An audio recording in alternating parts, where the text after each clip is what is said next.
Assalamualaikum warahmatullahi wabarakatuh. Di sini kami akan menjelaskan tentang ekonomi sumber daya alam terbarukan pada sektor perikanan. Sebelum itu, saya akan memperkenalkan anggota kelompok saya sendiri Ismail Alawi, NIM A1A021209 sebagai pemateri dan moderator. Yang kedua, Bayunia Jandini dengan NIM A1A021185 sebagai pemateri. Yang ketiga, Bayi Nurmala dengan NIM A1A021184. yang keempat, Intan Septia Indrawati dengan NIM A1A021208 sebagai pemateri ketiga. Perkenalkan, saya Ismail Alawi, NIM A1A021209 jurusan ISP semester 4. Di sini saya akan membahas tentang ekonomi sumber daya alam terbarukan pada sektor perikanan. Yang pertama, peningkatan sumber daya terbarukan. Peningkatan sumber daya terbarukan adalah salah satu cara untuk mengurangi ketergantungan kita terhadap sumber daya non terbarukan seperti minyak, gas alam, dan batu bara. Adapun cara untuk meningkatkan penggunaan sumber daya alam terbarukan. Yang pertama, investasi dalam teknologi terbarukan.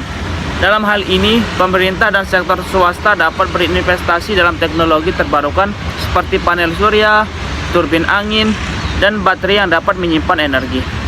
Yang kedua, mengurangi subsidi bahan bakar fosil, yaitu pemerintah dapat mengurangi subsidi bahan bakar fosil dan memindahkan dana tersebut ke investasi pada sumber daya terbarukan.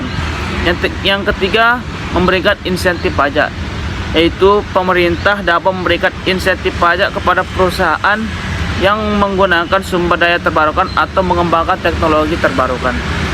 Yang keempat, mendorong partisipasi masyarakat, yaitu di sini maksudnya masyarakat dapat diberikan akses untuk memasang panel surya atau turbin angin di rumah mereka dengan biaya yang terjangkau. Yang kelima, meningkatkan kesadaran tentang energi terbarukan. Pendidikan dan kampanye tentang sumber daya terbarukan dapat meningkatkan kesadaran dan pemahaman masyarakat tentang pentingnya beralih ke energi terbarukan. Yang keenam, menyediakan infrastruktur yang mendukung, yaitu pemerintah dapat menyediakan infrastruktur yang mendukung penggunaan sumber daya terbarukan seperti jaringan kelistrikan dan fasilitas pengisian mobil listrik. Dengan meningkatkan penggunaan sumber daya terbarukan, kita dapat membantu mengurangi emisi gas rumah kaca dan mengurangi dampak perubahan iklim. Selain itu, penggunaan sumber daya terbarukan juga dapat meningkatkan kemandirian energi dan keamanan energi dalam negeri. Sekian. Baik, saya akan melanjutkan materi selanjutnya, yaitu tentang tingkat eksploitasi sumber daya alam terbarukan dan konsep MSY. Sumber daya alam terbarukan adalah sumber daya alam yang dapat tercipta kembali dalam waktu yang relatif singkat, baik oleh alam maupun teknologi, contohnya seperti hutan, pertanian, peternakan, dan lain-lain. Sumber daya alam dapat dikategorikan menjadi dua macam, yakni sumber daya alam yang memiliki titik kritis, contohnya seperti ikan, hutan, dan tanah. Sumber daya alam yang tidak memiliki titik kritis, contohnya seperti udara, pasang surut, dan serta angin. Menurut Ahmad Fauzi, perlu diperhatikan juga bahwa meskipun ada sumber daya terbarukan yang bisa melakukan proses regenerasi, jika titik kritis kapasitas maksimum regenerasinya yang sudah dilewati, sumber daya ini akan berubah menjadi sumber daya yang tidak dapat diperbarui, contohnya ikan, hutan, dan tanah. Konsep MSY. Konsep MSY atau Maximum Sustainable Yield adalah hasil tangkapan terbesar yang dapat dihasilkan suatu stok sumber daya perikanan. Konsep MSY didasarkan atas suatu model populasi ikan yang dianggap sebagai suatu unit tunggal. Pada prinsip, sumber daya ikan memiliki kemampuan untuk berproduksi yang melebihi kapasitas produksi atau surplus. Sehingga apabila surplus tersebut dipanen, maka ikan akan mampu bertahan secara berkesinambungan. Apabila level produksi surplus yang dipanen, maka tidak akan mengganggu kelestarian stok sumber daya ikan. Namun, konsep MSY tidak lepas dari kritikan para ilmuwan. Kritik terhadap MSY antara lain adalah tidak bersifat stabil yang didasarkan hanya pada konsep steady state, yaitu pada kondisi keseimbangan, tidak memperhitungkan nilai ekonomi dan tidak dan mengabaikan aspek interdependensi dari sumber daya. Dan ada satu lagi, yaitu sulit diterapkan pada kondisi perikanan yang memiliki ragam jenis multispesies. Mungkin hanya itu dari saya. Baik, saya akan melanjutkan materi ketiga, yaitu tentang 3 solusi pengolahan sumber daya ikan terbarukan. Sebelumnya, perkenalkan, nama saya Intan Septia Indrawati dari kelas E dengan NIM A1A02 1208.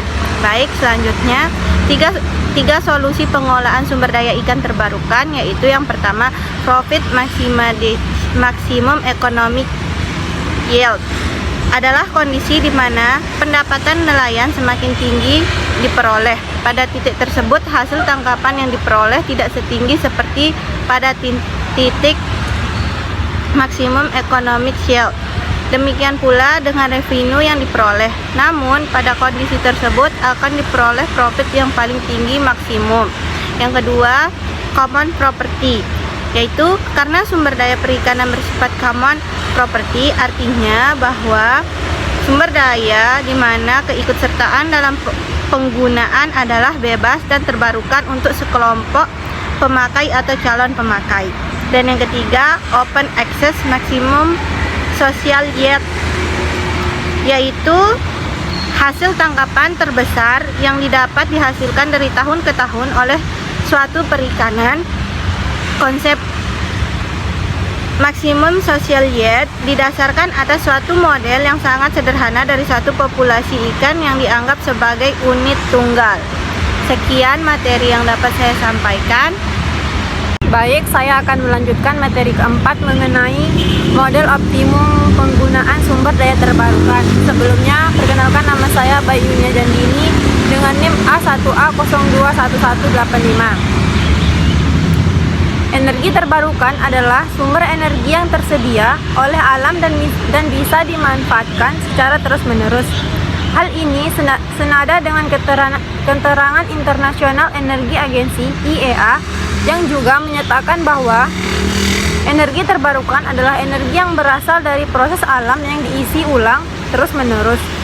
Contoh energi terbarukan yaitu 1. Energi surya. Energi surya adalah energi yang berasal dari sinar matahari. Selain membantu pertumbuhan dalam melakukan fotosintesis, ternyata sinar matahari juga memiliki fungsi yang tak kalah besar lagi. Yang tak kalah besar bagi kehidupan manusia, yaitu sebagai salah satu alternatif pembangkit listrik. Peran energi surya sebagai pembangkit listrik sudah dikembangkan secara masif oleh berbagai negara seperti Jerman, Amerika Serikat, India, dan Jepang. Yang kedua, energi air. Pemanfaatan air sebagai sumber energi sudah cukup lama dikenal. Jumlahnya yang melimpah tentunya akan sangat disayangkan jika hanya digunakan untuk mengairi lahan pertanian, area rekreasi, dan untuk dikonsumsi. Yang ketiga, energi angin. Angin adalah udara yang bergerak dari wilayah yang memiliki tekanan udara tinggi ke wilayah dengan tekanan udara rendah. Dengan sifatnya tersebut, sangat memungkinkan bila angin juga dimanfaatkan sebagai sumber energi. Prinsip pemanfaatannya sama dengan energi air, yakni dengan membuat kincir angin, lalu putaran kincir angin diteruskan untuk memutar generator yang menghasilkan energi listrik. Yang keempat, energi panas bumi. Panas bumi merupakan energi panas yang berasal dari dalam bumi. Umumnya Wilayah-wilayah yang memiliki potensi panas bumi ini adalah wilayah yang berada pada kawasan yang dilalui cincin api Pasifik seperti Filipina, Indonesia, dan New Zealand. Sekian penjelasan dari saya. Sekian dari kelompok kami, kurang lebihnya mohon dimaafkan. Wabillahi taufiq wal hidayah. Wassalamualaikum warahmatullahi wabarakatuh. See you.